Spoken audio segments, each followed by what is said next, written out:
labels. There was no escaping the label. The name given to her at the celebration of her birth now mocks her. It wasn't always that way. The name Hannah, meaning grace or favour, was a statement from her parents of the joy that they felt when she was born into their family. She felt that grace, that favour grow when she married Elkanah as they set up their home in Ramah, in the hill country of Ephraim. Elkanah was a fine, upstanding man, blessed. He was from the tribe of Levi, and he was a part of the priestly line. And whilst not serving as a priest, Elkanah, as his name suggested, was a passionate and devout worshipper of the Lord. He'd been blessed financially, and so Hannah, favour, would be taken care of. After their first year of marriage, favour seemed to be slipping away from Hannah and Elkanah.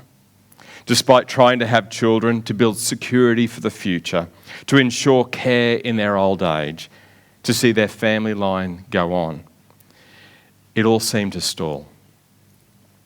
Private discussions within the family home turned to interrogations by the parents. When are you going to start having a family? People are starting to ask questions. It seems as though everywhere that they went, the gaze of the town was on them. The more they tried, the more hope slipped away. Both carried this weight, and this weight grew until something had to change. And change it did.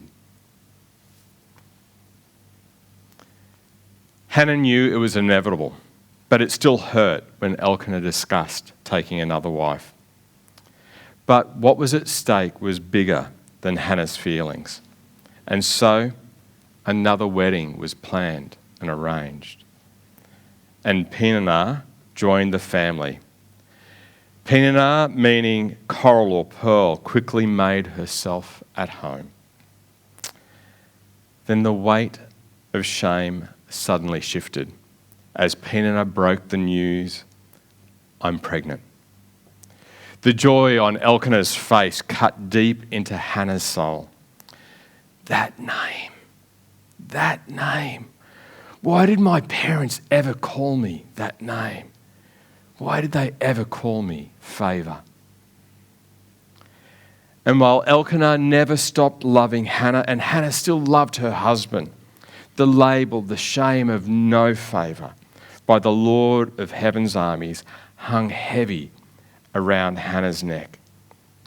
It was now a label, a shame that Hannah carried on her own. It's her fault that they couldn't have children. She's the broken one. Perhaps she did something wrong to displease Yahweh God, and he closed her womb.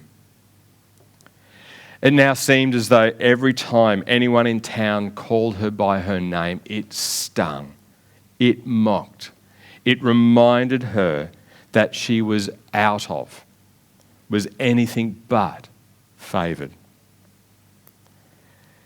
Elkanah saw the weight that she carried. He tried to do what he could, but every time he did, it was as if Peninnah saw and resented it. After all, she was the favoured one.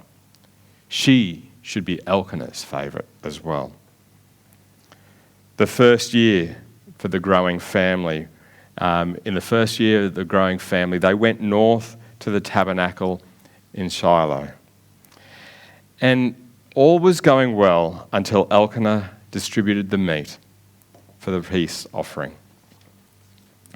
Elkanah gave Peninnah and her child their portions, but to Hannah, he showed favour, giving her the choice, a double portion.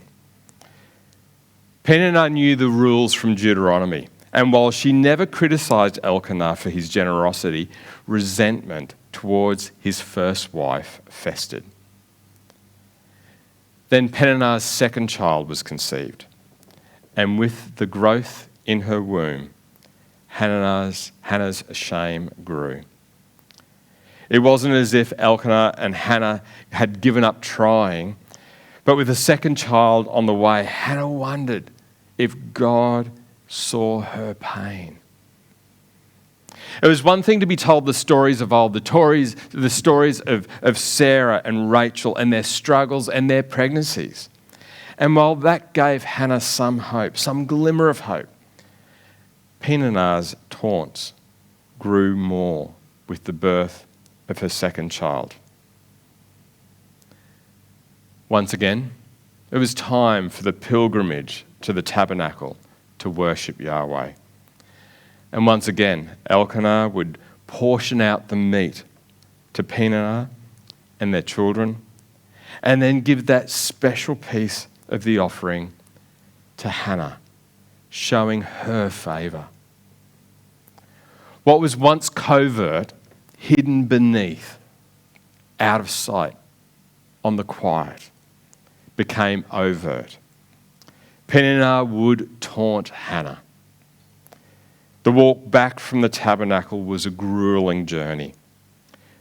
Peninnah flaunted her children to all that they met along the way. It was those snide comments. Oh, no. These are all my children. Hannah hasn't got any. Have you, Hannah? The shame, the label overshadowed Hannah's world.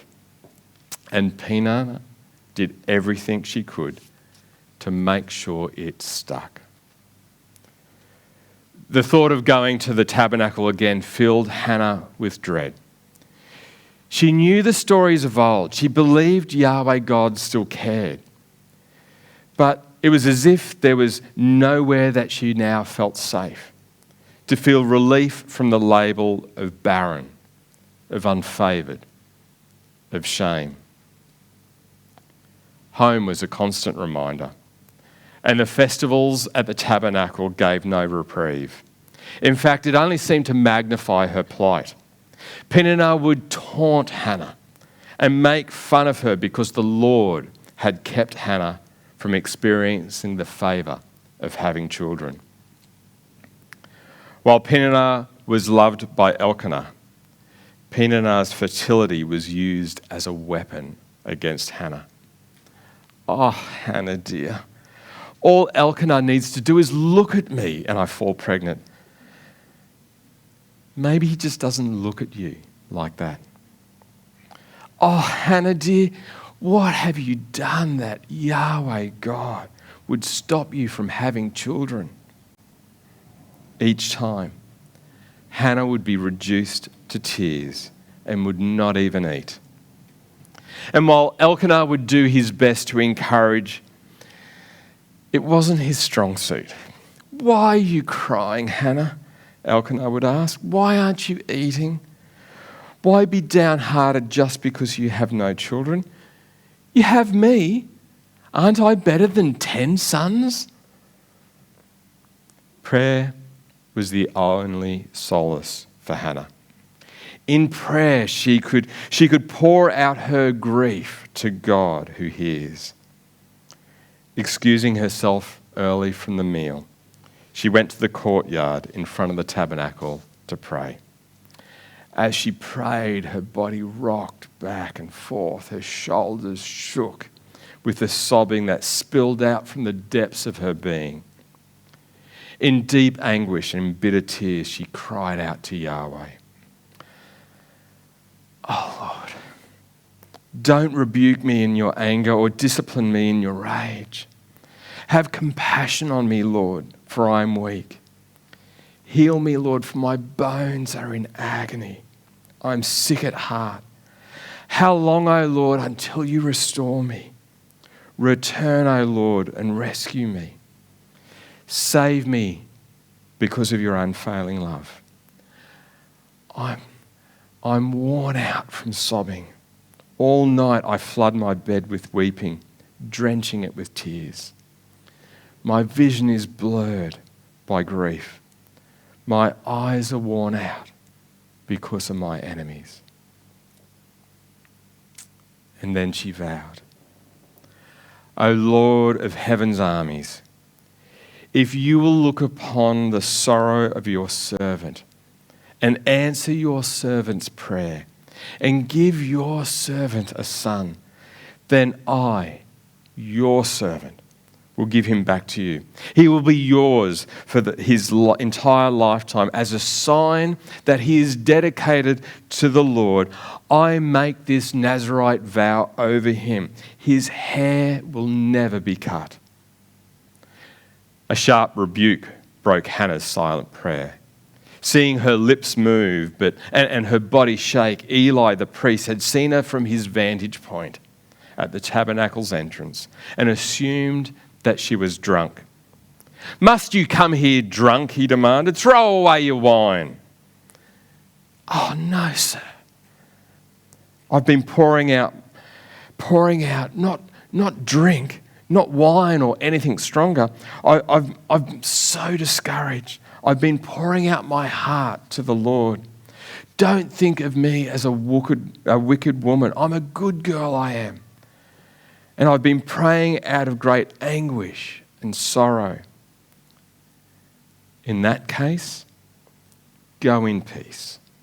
And may the God of Israel grant the request you have asked of him. The pouring out of tears was replaced with renewed hope. And through Eli's affirmation and encouragement, Hannah poured out thanks to Eli. The journey back home was still difficult, but for Hannah, it was as if now she carried this armour of hope that deflected Peninnah's taunts. Elkanah slept with Hannah, and Yahweh brought to mind her plea. And in due time, Hannah gave birth to a son and named him Samuel after Yahweh's name of El, the God of strength and power, the God who remembers. I asked Yahweh for him. It was almost 12 months since the last pilgrimage to Shiloh, but Hannah asked Elkanah to be allowed to stay behind. He, Peninnah, and the children could go for what would be the next 3 years to the temple, to the tabernacle to pray, to worship. Hannah wanted to wait until Samuel was weaned, and then she would take Samuel to the tabernacle and leave him there with the Lord permanently, just as she had vowed. Elkanah knew how much Hannah loved this child, how much she longed for him, and how it had changed her life. Giving Samuel up after nursing him, after seeing him take his first steps and hearing his first words would not be easy. Whatever you think is best, Elkanah agreed. Stay here for now, and may the Lord help you keep your promise. So she stayed home and nursed the boy until he was weaned.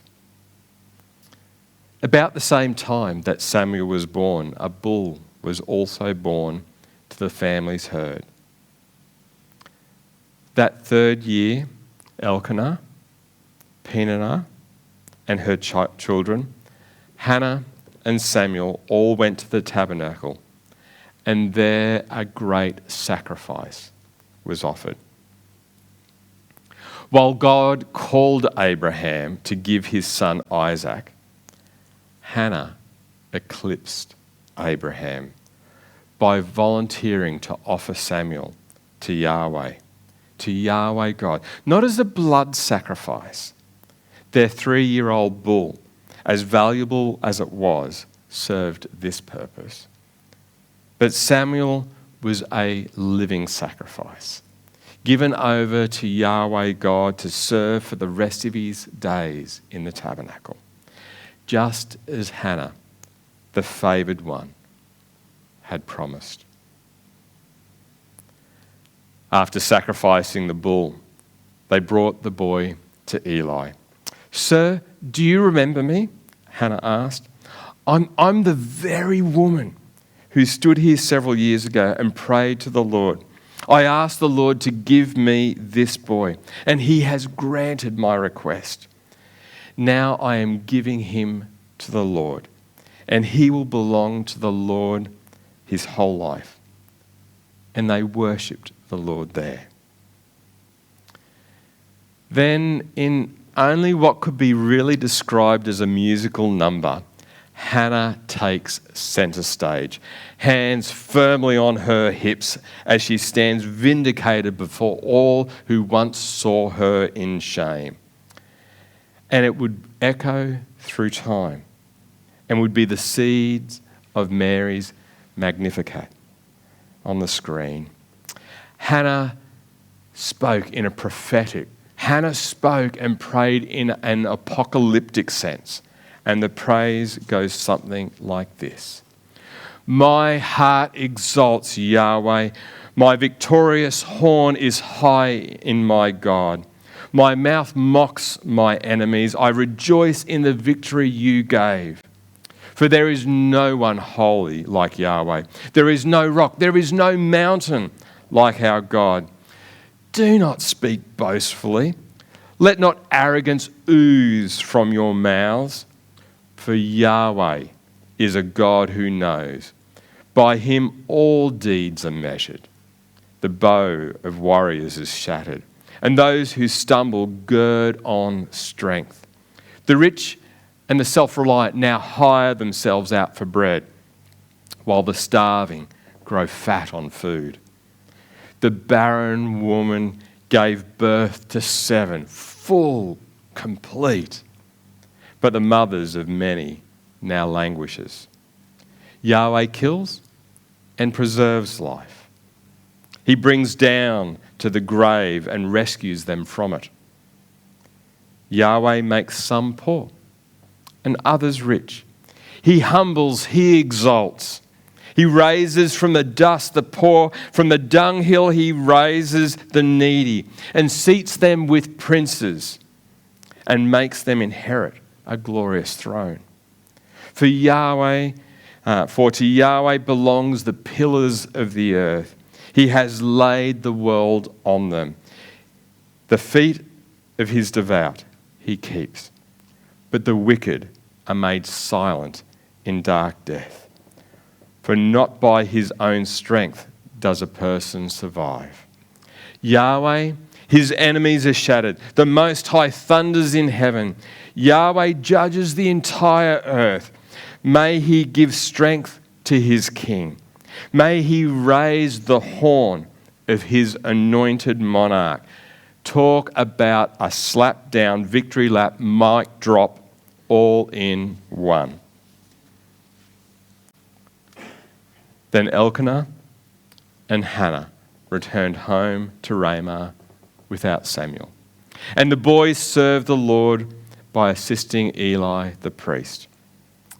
Samuel?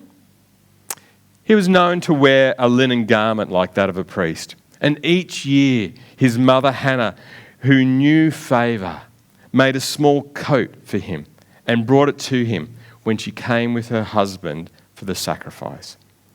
Before they returned home, Eli would bless Elkanah and his wife Hannah and say, "May the Lord give you other children to take the place of this one she gave to the Lord." And the Lord blessed. The Lord graced. The Lord favoured Hannah. And she conceived and gave birth to 3 sons and 2 daughters. Meanwhile, Samuel grew up in the presence of the Lord. The book of Hebrews in the New Testament skips over Hannah and mentions Samuel. But we won't skip over Hannah. Grace and favour. We today will remember this woman of outstanding faith. A woman who, under the weight of shame, with the cruelest of taunts, stayed true to Yahweh God. A woman who in the darkest times of her life dared to believe that Yahweh God hears the cry of her heart. A woman who willingly gave up the most precious gift ever given to her. Not because she was asked, but because she loved Yahweh, El, the Lord of heaven's armies, the God of power and strength, more than anyone or anything else in the world. The God who turns the tables on the proud and lifts up the downcast. He who sees those that society forgets or shames and sets them in a place of honor at his feast because of what his anointed has done. Let me pray. Jesus, we thank you for the story of Hannah. We ourselves have been through times of doubt and fear. We've wondered whether you hear. We cry out. Our bed is wet with tears. And yet you do hear. You are the God of power and strength. You are the God who remembers us and loves us. We thank you for all that you are, all of who you are and what you mean to us. Amen.